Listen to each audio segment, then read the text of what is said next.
Estamos estudiando el capítulo 15 de Lucas. Precisamente en este capítulo aparecen tres historias, o mejor dicho, bueno, son parábolas, o sea, son historias que Jesús pone como ejemplo. Iba a decir Jesús se inventa, pues sí, sí. Jesús se las inventa, pero le sirven para ejemplificar o para llamar la atención de las personas. Hay dos tipos de parábolas que Jesús usa. Unas son para ocultar el significado y otras son para aclarar el significado. Las dos usa Jesús. Cuando Jesús habla del reino, generalmente son parábolas para ocultar. O sea, a ustedes, los discípulos, les hablo claramente, pero los de fuera solo por parábolas para que viendo no vean y oyendo no entiendan.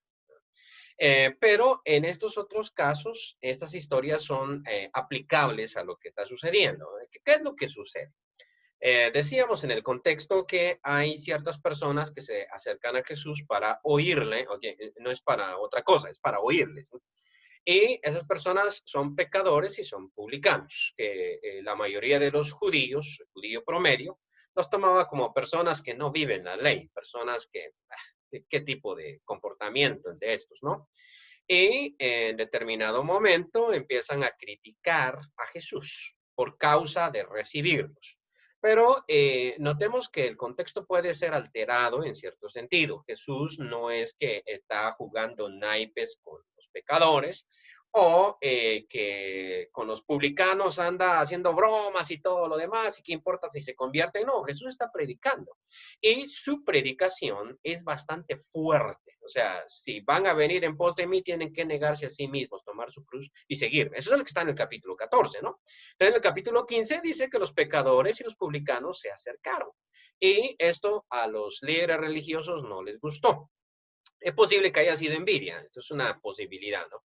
Es decir, qué bonito, ¿no? O sea, este predicador se escuchan y a mí que doy mi sermón todos los domingos, nadie viene a verme. Qué bonito. No, pero este es un tipo igual. O sea, mira que este come con ellos, incluso hasta come con ellos. Cuestión que también es cierta. O sea, no estoy mintiendo, ¿no? Y entonces Jesús, para explicar qué es lo que él está haciendo, va a contar tres parábolas. Y también la iglesia, dentro de tantas cosas que Jesús hizo, la iglesia va a recordar estas tres.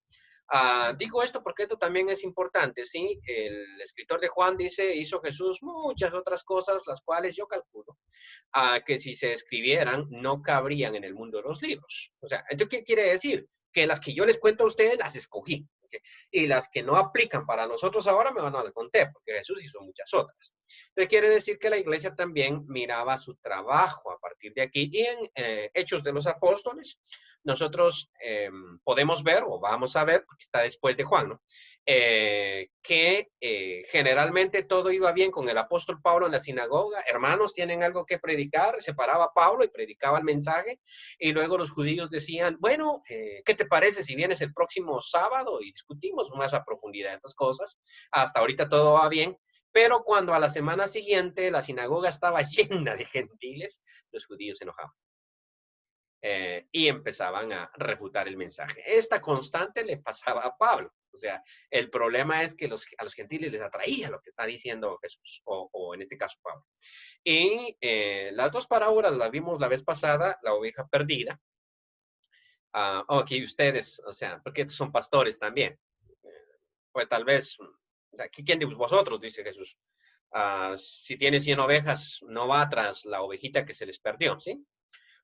Sienten compasión por una oveja, pero no sienten compasión por una persona. O sea, qué interesante está esto. Qué interesante está esto. Estaba viendo la vez pasada a un crítico, uno de esos payasos del internet, ¿no?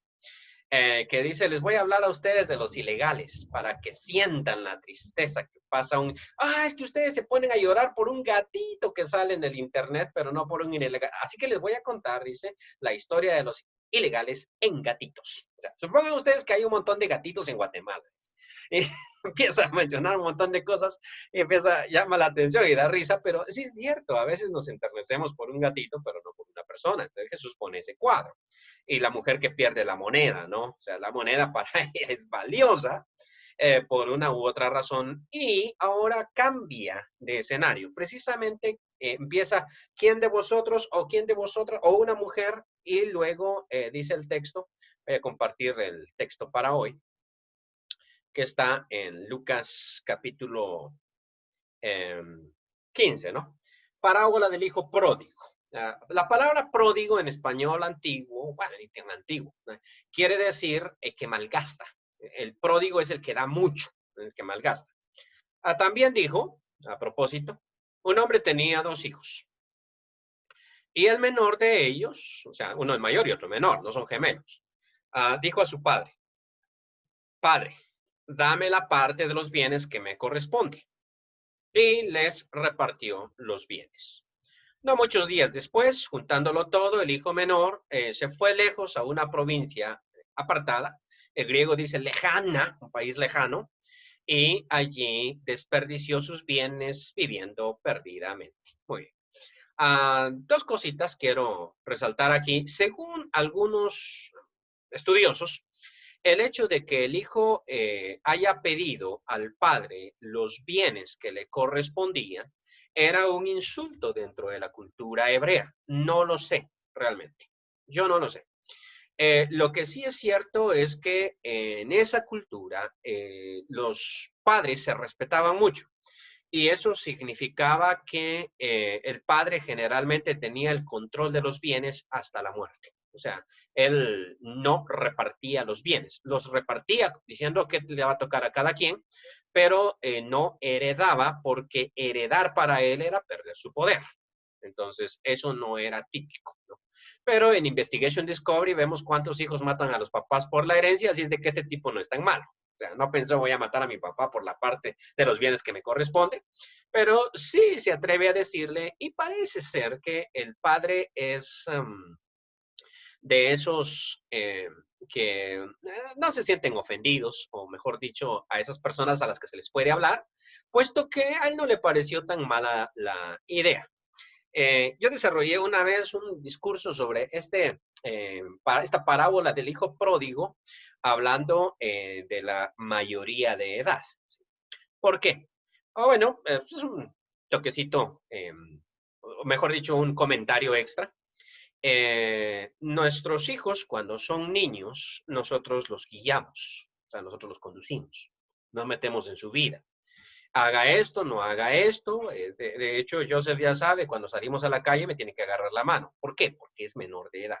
Y porque yo soy responsable por lo que a él le pase o los daños que él cause. O sea, yo soy el responsable, ¿no?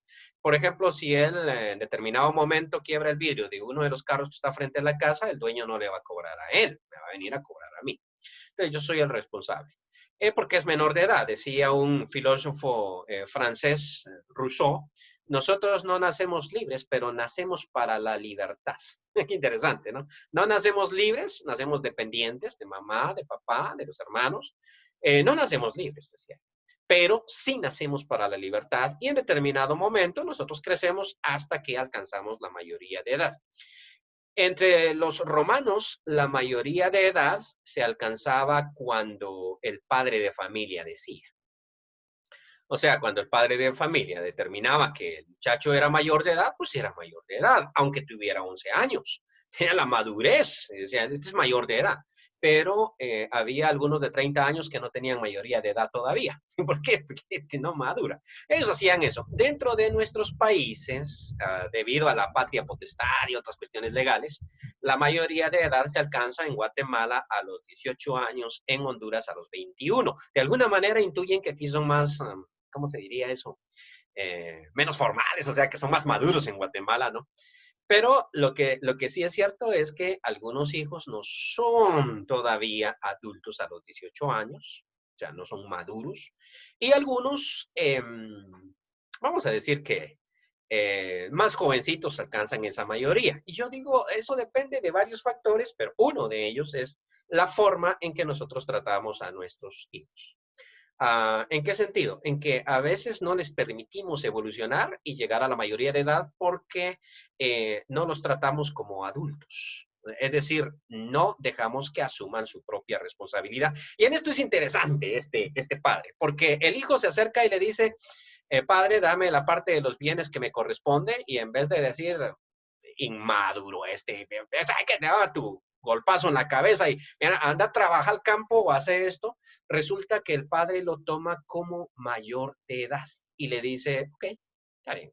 ¿Tus bienes quieres? Aquí está. O sea, lo tomó como mayor de edad. Ahora, meditando a lo teológico, así nos toma Dios. Y esto lo tenemos que entender. O sea, Dios no nos tuerce el brazo, por decirlo de otra manera. Si yo me descarrío, ¿eh? Y me voy para el mundo, ¿eh? Dios no va a hacer que mañana me suceda una tragedia para jalarme para acá, o yo estoy a punto de pecar, de tomar algo, de hacer algo indebido. Dios no me pega en la mano ni me estorba, sino que me deja. Y eso sí, te va a sufrir las consecuencias de sus actos. Esta libertad a veces nosotros no la entendemos, como le decía Eliú a Job, ¿no? Porque Dios no castiga inmediatamente, tú te levantas y hablas en contra de Dios. O sea, por cómo es que te deja ejercer la libertad. Bueno, en fin, el padre de familia aquí, entonces toma al menor como mayor de edad y le dice, ¿los bienes quieres? Ok. Divide, lo más probable es que haya dividido los bienes, que curiosamente dice el texto griego, llama la atención, dice, porque me encargué de traducir todo este pasaje, le dice, le repartió la vida, no dice, le repartió los bienes. O sea, qué interesante, le repartió la vida, porque los bienes eran la vida. O sea, es lo que yo he vivido, lo que yo he hecho durante mi vida. Es mi vida, diría él, y ahora les voy a repartir a ustedes. Tenía que repartir los bienes en 3 tantos. Al mayor le tienen que quedar 2. Esa es la tradición, no sé si lo hizo. Y al menor le tiene que quedar 1. ¿Cuál es la razón de esta injusticia? Dale al mayor más. La razón es sencilla. Él tiene que cuidar a su mamá y a sus hermanas solteras. Y a él, si él quedara incapacitado. O sea, eso es, los bienes son tuyos, ajá, pero tú me tienes que dar de comer. Entonces, por eso te estoy dando el doble de lo que le doy al otro, al que no le asigno responsabilidad. Pero notemos una cosita que a veces pasamos por alto acá. Dice, les repartió los bienes. Notemos este les. ¿Qué significa? Significa que no solo al hijo menor le dio, sino significa que al hijo mayor también le dio sus bienes. O sea, la idea aquí es, les repartió los bienes. ¿Por qué? Porque más adelante el hijo menor le va a decir, ni un cabrito me has dado. Momento, pero el texto es claro. Les repartió los bienes y le dijo, esta es la parte tuya, y dijo, esta es la parte tuya.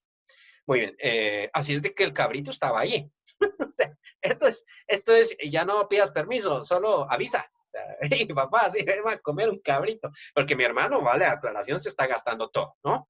Entonces, les repartió los bienes. Aquí ya hay repartición. Vamos a tocar esto más adelante. La segunda cosa que quería comentar con ustedes es esta palabra aquí, vivió perdidamente. Realmente implica en el griego que vivió de manera estúpida. O sea, uno puede hacer grandes negocios o ser pésimo negociante.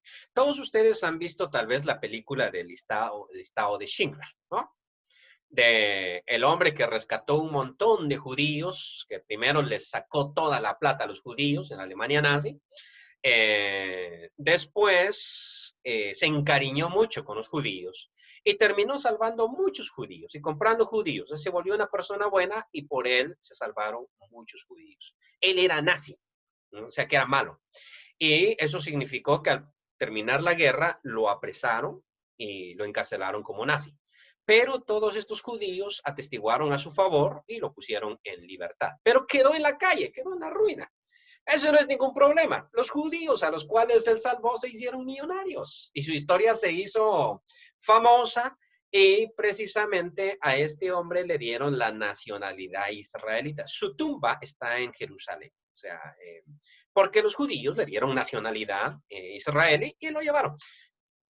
Juntaron varias veces plata para él, millones. O sea, hacían una junta, una cena para Schindler. ¿Quién no quería dar para Schindler? Todos los descendientes de los judíos que él salvó, la gente rica y otros que oían la historia, ¿no? Que también eran israelitas, le juntaban plata, se la daban y 2 años después estaba en la bancarrota otra vez Schindler. Y otra vez había que juntar plata y darle y otra vez estaba en la bancarrota. Parece que para lo único que sirvió en la vida fue para embaucar y salvar judíos. O sea, esas dos cosas estaban bien buenas porque los embaucó primero, luego los salvó.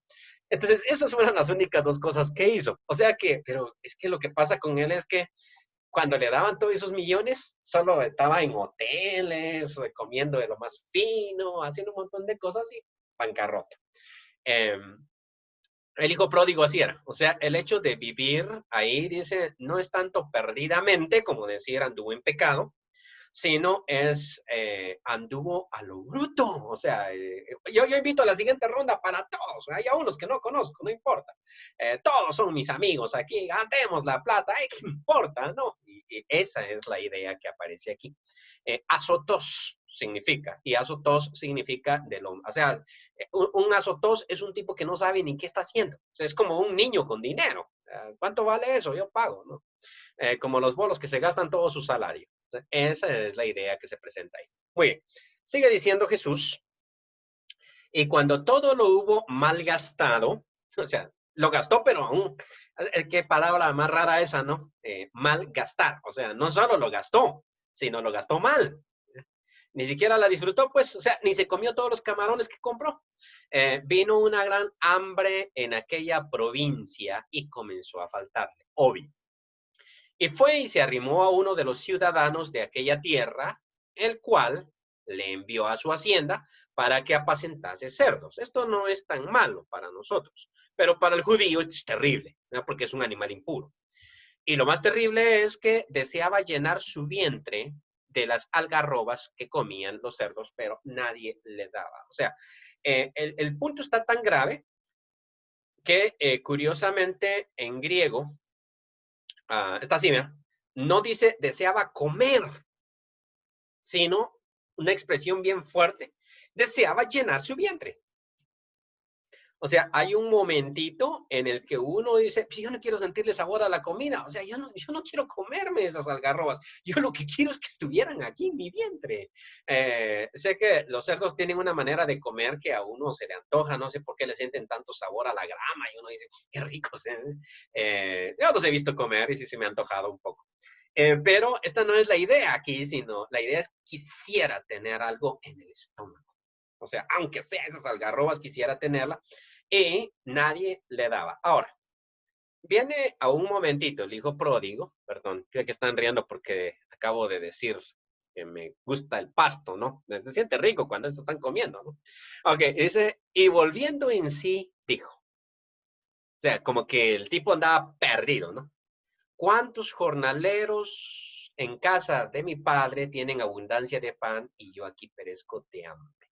Curiosamente, esta palabra dijo, está aquí, eh, es un imperfecto en griego.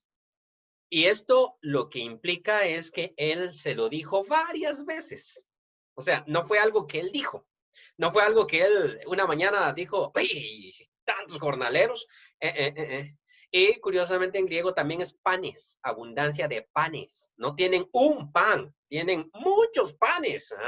Y entonces es algo que él se dijo por varios días, vamos a decir. Estoy especulando los días. Lo que sí es cierto es que él se lo dijo mucho. O sea, es algo, una idea que le rondaba en la cabeza. Tantos jornaleros en la casa de mi padre tienen abundancia de panes y yo aquí con hambre. Y otra vez se decía lo mismo, en la casa de mi padre hay un montón de comida y yo aquí muerto de hambre. Y entonces se mueve, obviamente. Él dice, vamos a levantarnos, hace su plan.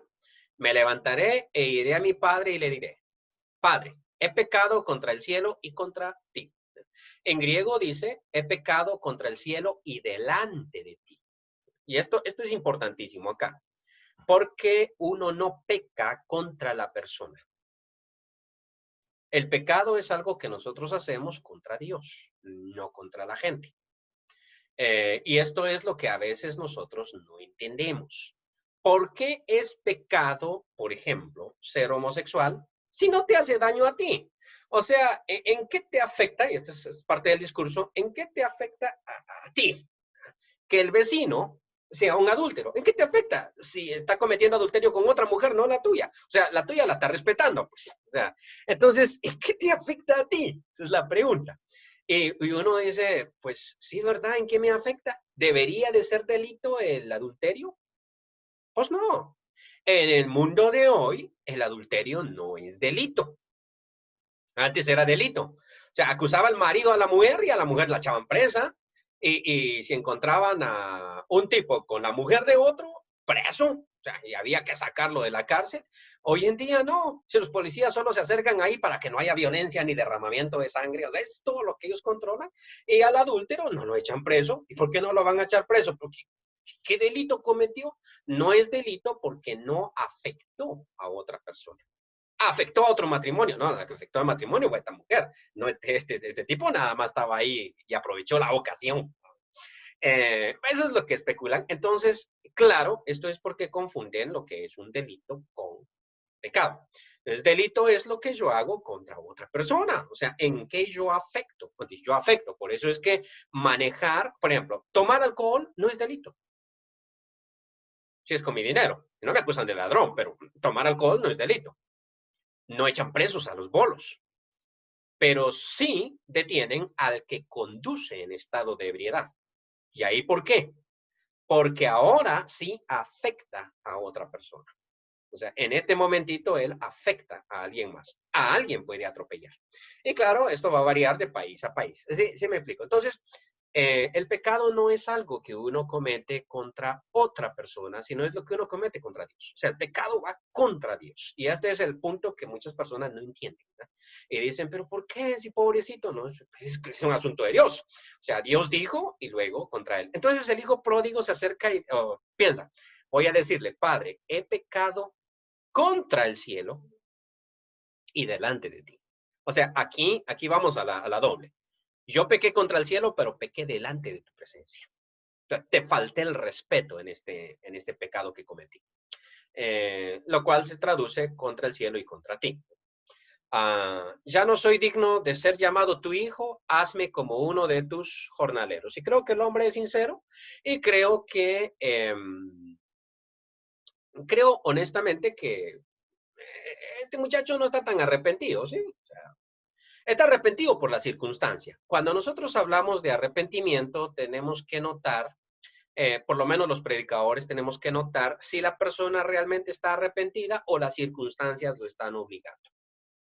O sea, por ejemplo, cuando al ladrón lo encuentran, todo ladrón que lo encuentran está arrepentido, pero no está arrepentido por estar robando, está arrepentido porque lo encontraron. O sea, por eso es que está arrepentido. Todo mujeriego se arrepiente, claro. ¿Cuándo se arrepiente? Cuando la mujer lo encuentra y lo pone patitas en la calle y arma todo el relajo y llega el suegro también y los cuñados lo quieren trompasear, entonces está arrepentido, ¿no? Y ruega que nunca más va a volver a hacer el asunto, pero la vuelve a hacer. Entonces, este hijo pródigo, si ustedes se fijan, su arrepentimiento está fundamentado en el hecho de que le fue de la patada. Se le fue mal. Él tiene hambre. Y él lo que empieza a pensar no es, yo, ¿cómo le falté el respeto a mi padre? Qué mal hijo he sido. Esto hubiera sido excelente si el hombre se vuelve millonario. O sea, se murió el vecino con el que se arrimó a cuidar cerdos y lo nombraron heredero de todo y volviendo en sí dijo, yo qué malo me he portado, regresaré a mi padre. Eso estaría excelente, ¿no? Pero resulta que no, el hombre tiene hambre. Ahora, quiero hacer notar una cosita aquí. Sí. ¿El padre lo buscó en todo este tiempo? ¿Sabían dónde estaba? Sí, sí sabían. El país era lejano, pero el hermano reportó que se gastó todos tus bienes con prostitutas. O sea, ¿quieres que te diga cómo? O sea, hasta ahorita le está diciendo o ya se lo ha dicho. O sea, las noticias llegaron. O sea, yo estoy entrando al relato de Jesús. Yo sé que Jesús está inventando esta historia, pero dentro de la lógica de la historia, ¿no? Se sabe lo que este hombre ha hecho. O sea, esto es del conocimiento público. Es más, ¿por qué? O sea, al hijo mayor nunca le dijeron que se había gastado todo, le dijeron tu hermano ha vuelto y tu padre está contento por haberlo recibido, bueno y sano. Entonces, ¿de dónde dedujo él que se había gastado todo? Oh, el padre también sabía que se había gastado todo. Sabrían que estaba cuidando cerdos. ¿Por qué nunca lo fue a ver? Aquí, volvemos otra vez a mi comentario extra. Porque es mayor de edad y la mejor manera de demostrar la mayoría de edad y la independencia es que asuma su responsabilidad. O sea, esta es la cuestión cuando el niño regresa todo bolo y mamá sale, ay, pobrecito, hay que bañarlo, calienten de agüita, muchachos, calienten de agüita, porque con esto se pasa, hay que hacerte cafecito. Curiosamente, él no madura. En Nicaragua conocí yo a un alcohólico, anónimo, obviamente. Y ellos me invitaron para una cena. Y me dijo la mamá, mi hijo era un borracho. Pero se metió a Alcohólicos Anónimos y a mí me llamaron, me mandaron a llamar. Y me pegaron una regañada. Y me dijeron, su hijo es alcohólico por su culpa. Así que la próxima vez que llegue Bolo a la casa, no lo reciba. Ciérrale la puerta y no lo deje entrar. No, usted me dice, uno es mamá. Y cuando vino, yo dije, si lo dejo en la calle lo van a matar, porque Managua es peligroso. Managua no es nada peligroso comparado con Tegucigalpa. O sea, Managua es que allá no es tráfico, no hay corredor de drogas, entonces Nicaragua es mucho más pacífico que nuestros países. El caso es que ella dijo, te voy a abrir la puerta, pero lo dejo durmiendo en el porche. O sea, porque todas las casas tienen allá, por lo menos que esté seguro, bajo rejas, y ahí lo dejé. Fue la última vez que él bebió. Porque yo siempre lo atendía, lo acostaba, lo arropaba, le daba su cafecito, su comida. Y ahí, bueno, el hombre cambió. Y en efecto, nuestro trato de mayor de edad, este dejó a su hijo allá que alimentara cerdos. ¿Qué hubiese pasado? Es la pregunta. Sí. Dice, voy a ir a buscar a mi hijo, pobrecito, ahí mira cómo está de flaco, alimentando cerdos. No, mi hijo, usted no puede. No, él tiene que volver en sí. Y de hecho, la idea del hijo no es voy a regresar para que me haga hijos, sino yo lo que quiero es que me dé chance de, sí, porque aquí yo estoy cuidando cerdos, y nadie me llena el vientre con estas algarrobas y allá los que no cuidan cerdos, sino cuidan ovejas, tienen abundancias de panes. No, pues, regreso. En todo caso, cuando mamita le da uno cafecito con pan a las 5 de la mañana para que vaya a trabajar y cuando regrese, pues él estaba pensando en todo su pancito y chocolatito y todo lo demás, ¿no? Entonces dice el texto, y levantándose, vino a su padre, después de meditar esto, saber por cuánto tiempo. Y cuando aún estaba lejos, lo vio su padre y fue movido a misericordia y corrió y se echó sobre su cuello y le besó. Realmente es lo besó. El artículo ahí, bueno, es un pronombre realmente. Le besó no es adecuado. Para mí, lo besó. A no ser que dijera le besó la cara. Ahí sería adecuado decir le besó. Los menonitas es los que dicen así, ayer le vi, no le vi, lo vi, ¿o qué le vio? ¿Los pies, la cara, le vio las mañas, o qué le vio? ¿No? Pero ahí no es le besó, sino es lo besó. A los españoles van a brincar, es que ellos son los que usan mal esas cosas. El caso es, esas cosas que se llaman pronombres, ¿no? El caso es que si algún español llega a ver alguno de mis videos, porque solo tengo 10 asistentes formales, 10 espectadores formales a mis videos, no creo que haya en español. Pero el caso es que quiero hacer notar un par de cosas aquí. El padre no lo va a ir a buscar. De hecho, verlo es lo que provoca la misericordia. ¿Se fijaron en esa parte del texto? Lo vuelvo a leer para que lo vean. Dice, y levantándose vino a su padre. Y cuando aún estaba lejos, lo vio su padre y fue movido a misericordia. O sea, el padre entra en compasión al verlo. Mientras no lo veía, no. La vez pasada, creo, no sé si aquí o en otra clase, en este grupo o en otro, mencionaba que, aunque parezca raro, esa es una constante en el texto bíblico. Por ejemplo, a Moisés el Señor le dice, he escuchado el clamor de mi pueblo. Por lo tanto, he decidido bajar y sacarlo de Egipto. Ok, pero curiosamente Dios se mueve por el clamor. Yo creo que aquí lo mencionaba, ¿no? Cuando mencionaba incluso lo de Sodoma y Gomorra, el Señor dice, el clamor de contra este pueblo ha subido contra mí y yo he decidido bajar y ver cómo es la cuestión. O la cuestión de no retener el abrigo del pobre, porque cuando él tenga frío de noche, dice el Señor, clamará a mí y yo lo oiré. O sea, el punto es de Dios como reaccionando, ¿verdad? Y aquí es el Padre el que hasta el momento la vive tranquila y tu hijo, allá vive este loco, anda cuidando cerdos, baboso que es. O sea, aquí hay abundancia de panes y aquel cuidando cerdos allá, pero es cuando lo mira es que él se compadece, ok, y sale corriendo. Explicaba también que para los judíos correr no es apropiado. O sea, en aquella época. Hay una película, hay varias películas de Jesús, muchas que yo he visto, que históricamente yo digo, qué bárbaros estos. Hay una película donde Jesús está jugando fútbol con los apóstoles. Aunque el fútbol se inventó hace como 100 años, o sea, imposible que Jesús jugara fútbol. Pero ahí está Jesús tocando una pelota ahí, y entonces, le pegan un pelotazo a Jesús y Jesús se cae.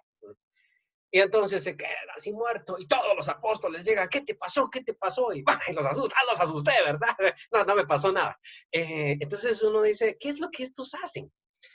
Tratan de presentar a Jesús como un tipo buena onda, o sea, como sería un predicador excelente hoy en día, ¿no? Es como una película que estaba viendo sobre un cura que era moderno. Y entonces le dice el muchacho, bueno, la muchacha era, bueno, padrecito, yo estaba a punto de tomarme una cerveza aquí en mi casa viendo el partido, pero como usted es sacerdote, no, entonces mejor la guardo. No, invita, le dice. Invita, y termina el cura más bolo que ella. Era un cura a la moderna. Realmente los judíos, o sea, yo no tengo problemas con que Jesús haya hecho bromas. Max Lucado dice que Jesús hacía bromas. Lo cierto es que en la cultura judía eso no se ve bien. Y Jesús era judío. O sea, Jesús tenía que comportarse como un judío normal. Entonces, ¿el judío no juega fútbol? No, porque tiene que correr. Y correr es vergonzoso, porque tiene que levantarse ese gran vestido que anda. Curiosamente, pues, porque cuando dice la Biblia, no usará el hombre ropa de mujer ni la mujer ropa de hombre, pues los dos usaban vestido. Se llama túnica, ¿no? Entonces, había que levantarse la túnica y eso para él mostrar sus carnes.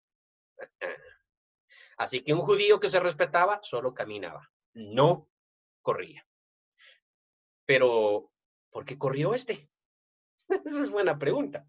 Y ya sé que están pensando, pero Elías también corrió, ¿verdad, hermano? Que Elías corrió. ¿No? Pero aquí dice, y corrió. ¿Por qué corrió? Dicen algunos que corre por lo que le esperaba al hijo. ¿Qué le espera al hijo? Miren, la cultura, una vez más, volviendo a la cultura judía, lo que ellos detestan dentro de su parámetro cultural es la burla. O sea, la burla. Y si uno quiere darse cuenta de eso, ¿cuántas veces menciona la Biblia escarnecedor como uno de los peores pecados? Por ejemplo, en Proverbios. O sea, el escarnecedor, a veces sí es un pecador. Pero uno dice, pues, escarnecedor, Dios mío, no conocen a mi familia estos. O sea, yo no puedo cometer un error predicando porque me escarnecen. Y aquí en Baxter son peores. O sea, realmente cuando uno es estudiante de Baxter predica en el devocional de Baxter, eso es que lo hagan comidía uno después, con cualquier cosa que diga. Porque son sumamente escarnecedores, nosotros somos así. Nuestro chiste es escarnecer a las personas. Y dentro de la población indígena es peor todavía si no lean el Popol Vuh. O sea, el chiste en el Popol Vuh es burlarse del otro. O sea, que le ponen la piedra caliente al papá de Hunahpu, que también se llamaba Hunahpu, ¿no? Creo que se llamaba Bukuk Hunahpu. Y cuando aquel se sienta, como la piedra está caliente porque la han calentado los dioses del inframundo, te pega un brinco y se caían al suelo de tanta risa ellos por lo que hacían. O si no, miren la película de Mel Gibson de Apocalipto, cuando esto es bien cultural, ¿no? Porque le hacen una broma a uno de los muchachos, que le ponen chile, Y cuando sale gritando por el chile, hasta el papá se burlaba y se caía de la risa.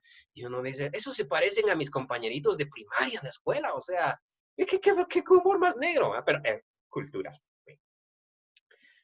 Lo que le espera al hijo pródigo entrando a la aldea es que toda la gente salga a escupirlo.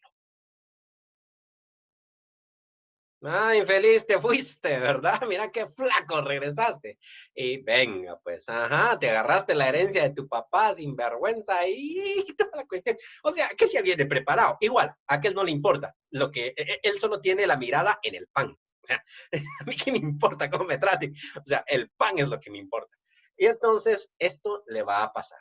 O sea, lo van a humillar públicamente. Y es aquí donde, interesantemente, el padre prefiere sufrir la humillación de levantarse el vestido y correr para que el hijo no sufra la humillación. O sea, es bien interesante lo que Dios hizo por nosotros, porque la muerte en cruz es sumamente humillante para que nosotros no cargáramos con la humillación.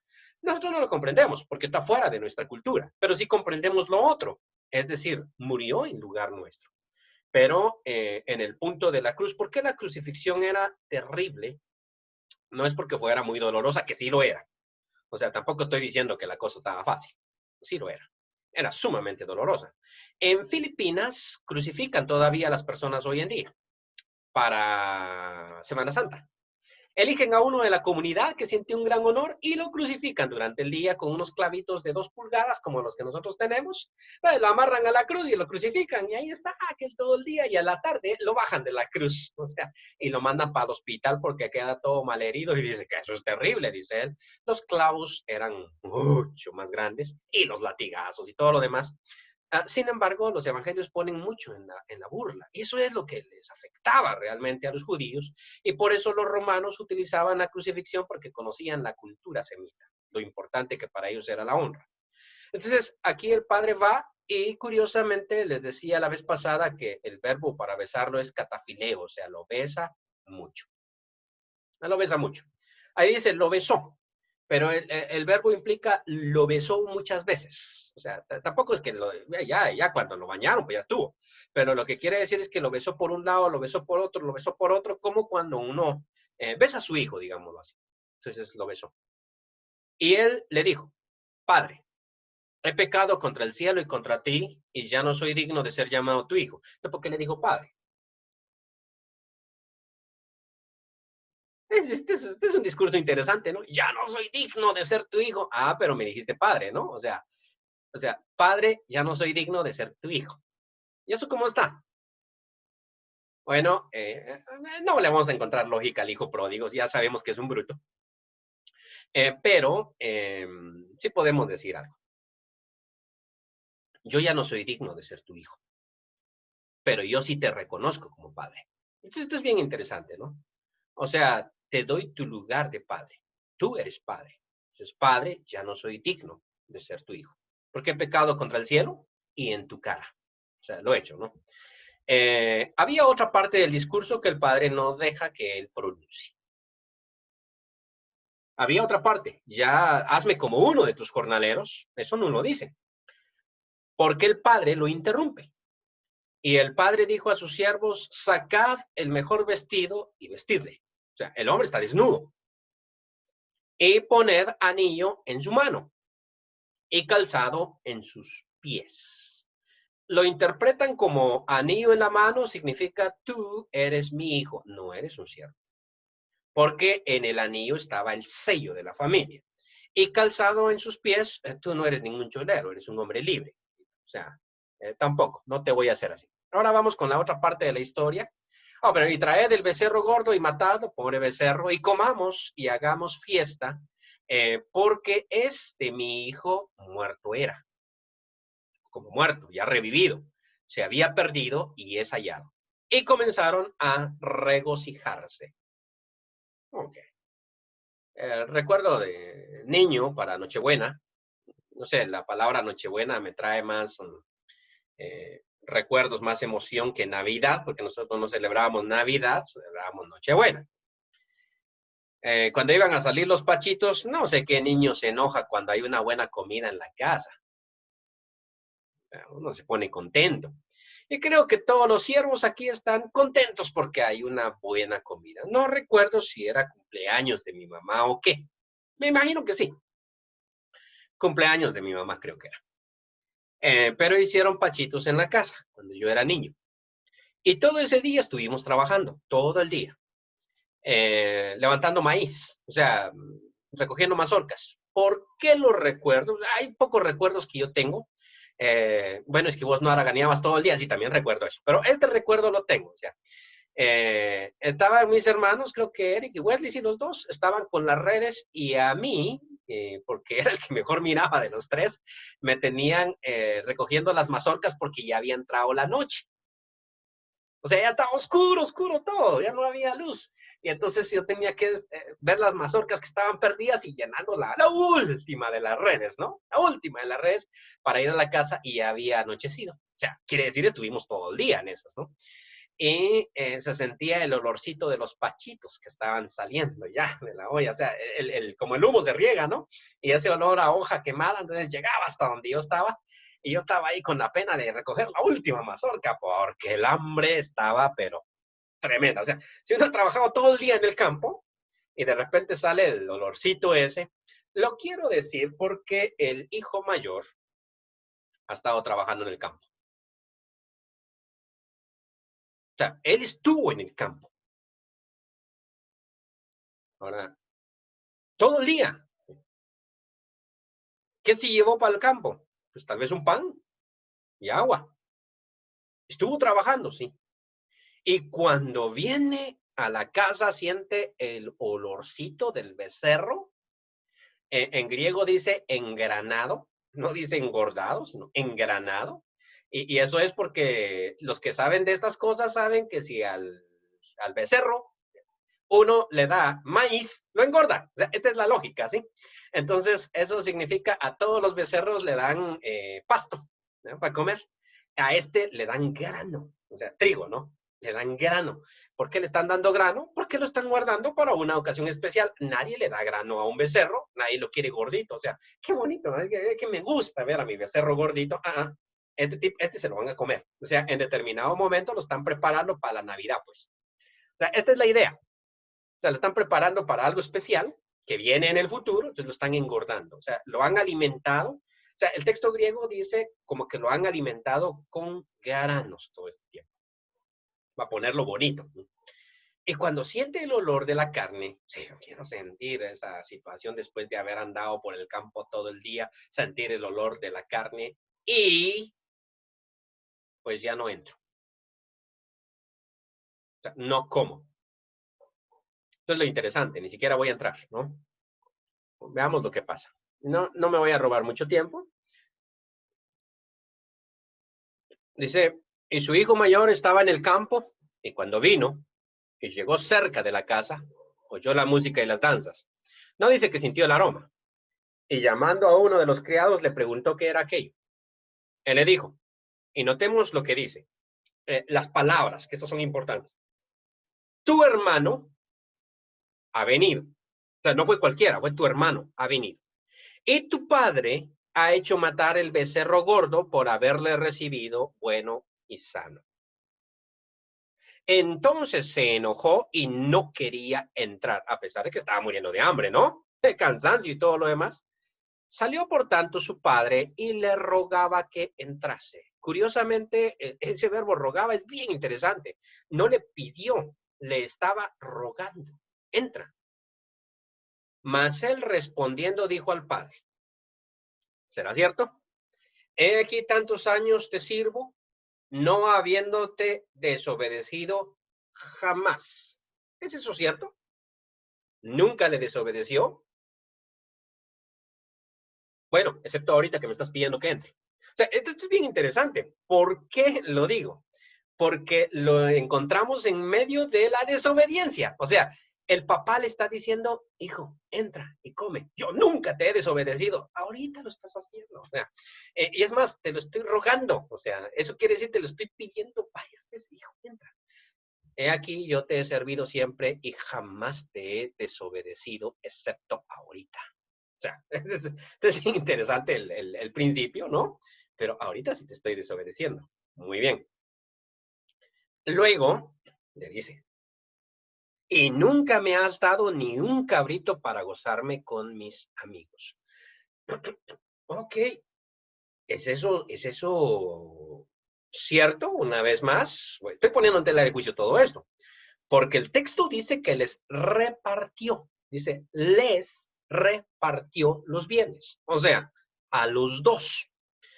Claro, uno puede decir les repartió y le repartió solo es una letra, es una S. ¿Pudo haberse confundido el traductor en una S? No, no, no, no. En griego es totalmente claro. Dice, le dio los bienes a los dos, o a ellos, mejor dicho. En griego dice a ellos. O sea, es sin lugar a dudas, a ellos. Pero él se queja de esto. Ahora, quiero que vean estas palabras. El siervo le dijo, tu hermano vino. Pero él no dice eso. Dice, pero cuando vino tu hijo, que ha consumido tus bienes, con rameras, has hecho matar para él el becerro gordo. Ok, espéreme. Cuando el hijo pequeño llega al padre, le dice, padre, he pecado contra el cielo y delante de ti. Pero arranca diciendo, padre. Esto es típico de la manera de hablar. Licenciado, mire, aquí tengo dos cuestiones. Su señoría, el abogado cuando está adelante. Doctor, tengo una pregunta. Uno siempre le da el papá, el hijo menor, eso es lo que hace. Padre, ya no soy digno de ser tu hijo. Pero le dice, padre, te doy tu lugar. Notemos que no le ha dicho padre. O sea, esto es curioso. Mas él respondió al padre. 2 puntos. He aquí. O sea, ¿dónde está la palabra padre? Eso es curioso. ¿Dónde está la palabra padre? No aparece. Y cuando se refiere a su hermano, no es mi hermano, sino vino tu hijo. Oh, ese no es mi hermano, ese es tu hijo.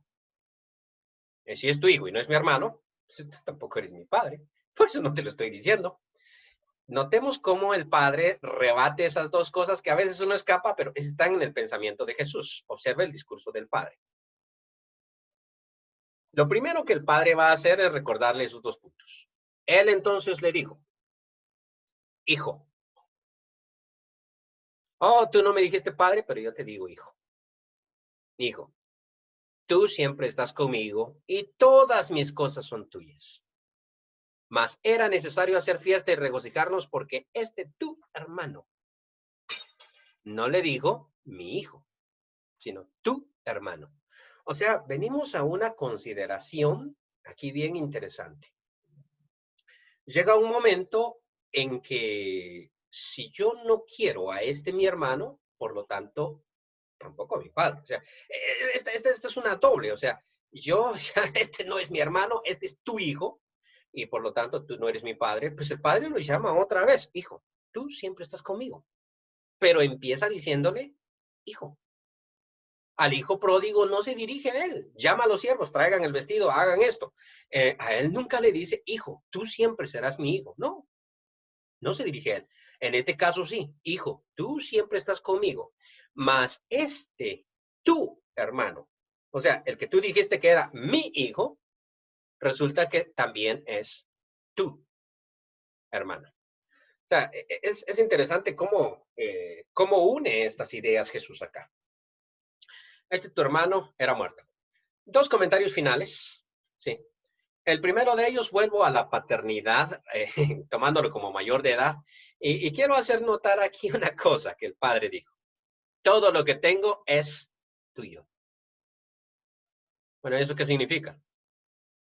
Pues que tu hermano, o mi hijo, como quieras llamar, ya le di sus bienes, ya se los malgastó, ya le fue que mal. De aquí en adelante, si quieres, le das trabajo. O sea, la cuestión es, no le vuelve la herencia, que esto es lo que a veces nosotros no comprendemos. Muchas personas que tienen a sus hijos en la cárcel dicen, mira, es que mi hijo cometió un delito. Ajá. pero él ya pidió perdón. Dios ya lo perdonó, ya se bautizó en la iglesia. Yo no entiendo por qué las autoridades no pueden perdonarlo. Es que una cosa es una y otra cosa es otra. El hijo pródigo ya no tiene herencia. Se dio su vida e hizo con su vida lo que quiso. Ahora que regresó, hagamos fiesta. Ya ha regresado mi hijo ha vuelto. Excelente, disfrutemos, comamos, alegrémonos. Invita al otro, entra, come con tu hermano, pero no le da herencia al hermano. Le dice, hijo, tú siempre estás conmigo. Por eso estoy haciendo fiesta con él, no contigo. Que tú siempre estás conmigo. Y todo lo que yo tengo es tuyo. ¿Recuerdas que ya te lo di? Eso es tuyo. O sea, no te voy a quitar ni una, el becerro gordo, ni una pizquita. No, no, no, no. Es que es tuyo. ¿Sí? Es tuyo. La siguiente. Esta parábola está inconclusa. No tiene final. No sé si nos habíamos fijado. No tiene final. O sea, ¿qué pasó al fin? ¿Se quedó afuera o entró? Esa es la pregunta. ¿Comió o no comió? No tiene final. La razón por la cual no tiene final es porque aquí entramos al punto principal que tiene Jesús cuando empieza a contar esta historia. El hijo mayor son ustedes, escribas y fariseos, que no quieren entrar por una razón. Porque los publicanos y los pecadores están entrando. Ustedes dicen, eso ya no son mis hermanos, esos son tus hijos. No, no, no, no, no, esos son tus hermanos. El publicano ese, sí. Y deberías de estar contento que él está escuchando la palabra. Y que va a cambiar. O que quiere cambiar. Saqueo cambió el publicano. O sea, Saqueo cambió. Llevó a Jesús a comer a su casa. Devolvió lo que había defraudado. Dio sus bienes para los pobres. La mitad de sus bienes. Hoy ha venido la salvación a esta casa, dijo Jesús, por cuanto este también es hijo de Abraham. Eso quiere decir que le están diciendo los fariseos, mira cómo come con Saqueo el publicano, y aquí hay más publicanos. Y él dijo, hoy ha llegado la salvación a esta casa por cuanto este también es hijo de Abraham. Este también es hermano de ustedes. Y este es el punto. La salvación llegó a Saqueo, pero no a los que estaban criticando. Y hay algo serio realmente en esto. Ya me tomé muchos minutos, pero igual comenzamos tarde, ¿no? Hay algo interesante aquí, sí. Recordemos que habíamos empezado todo este texto toda esta sección con aquello de Abraham, mi amigo. O sea, Abraham era mi amigo. ¿Y cómo es que Pablo dice los judíos son enemigos por causa de vosotros? O sea, ¿cómo lo tenía anotados aquí? No recuerdo si en esta presentación los tenía anotados. Déjenme retroceder un poquito y notar si tenía anotados esos versículos. Sí, aquí está. Así que en cuanto al Evangelio, dice Pablo, son enemigos por causa de vosotros. O sea, qué interesante este principio que Pablo presenta aquí. Y esto aparece mucho en Hechos también. Cuando los gentiles empiezan a entrar, el judío dice, lo siento, no, eso no se puede. Pero en cuanto a la elección, son amados por causa de los padres. Aquí hay una relación interesante entre los judíos y Dios. O sea, amado pero enemigo, ¿es eso posible? O sea, qué interesante, ¿no? Enemigo pero amado, porque así lo presenta, son enemigos de Dios, obviamente, ¿de quién más? Por causa de vosotros, pero amados por causa de su padre. En este momentito, el hijo mayor es enemigo. No, yo no voy a entrar a comer. O sea, soy tu papá. Nada, ¿cuál papá? Mira, yo siempre he estado contigo. O sea, es enemigo, no le estoy diciendo padre. Y cuando vino tu hijo, enemigo. ¿Por causa de quién? O sea, esa es la pregunta. Es por causa del otro. Esa es la razón, por causa del otro. Enemigo, dice Pablo, por causa de vosotros. Pero amados por causa de sus padres. O sea, la dualidad aquí es bien interesante. Y muchas veces nosotros los gentiles, cuando volteamos a ver a los judíos, Hacemos como que el hijo pródigo saliera ahí a la puerta y, "Ah, papá, deja de estar rogando a ese tipo, mejor vente tú". O sea, está rogando ese, déjalo afuera, desherédalo. O sea, dame la parte de aquel. O sea, sí, sí, bien interesante, pero este es el punto de cómo Dios mira al otro. O sea, cómo Dios mira al otro. Nosotros a veces muy poco tenemos esa visión de Dios. O sea, cuando nosotros miramos a un drogadicto en la calle, nosotros miramos a un hijo del diablo, pero no miramos a uno por el que Dios tiene compasión. O sea, ¿cómo mira Dios al mundo? O sea, tener la vista de Dios, los ojos de Dios. ¿Cómo ver, cómo vería Dios? Interesante, ¿no? Mira, este todo, vaya que no se lo encontró el hermano en el campo primero. Porque si no, saber qué comitiva arma, ¿no? Pero es interesante y nos hace reflexionar cómo ver al hermano que vuelve. Con todas sus... Oíme, es que ustedes en esa iglesia sí tienen la cara, mira que esta madre soltera y toda la cosa, y todavía la reciben ustedes, o sea, y le dan la bienvenida, qué bárbaros, ¿no? Yo por eso no voy a esa iglesia, sí, yo por eso no voy a esa iglesia, porque ahí reciben a cualquiera. Lo importante es ver si nosotros estamos recibiendo al pecado o al pecador. Esto también hay que considerarlo, ¿sí? Jesús estaba recibiendo a los pecadores, no estaba aceptando sus pecados. Pero para los fariseos era la misma cosa.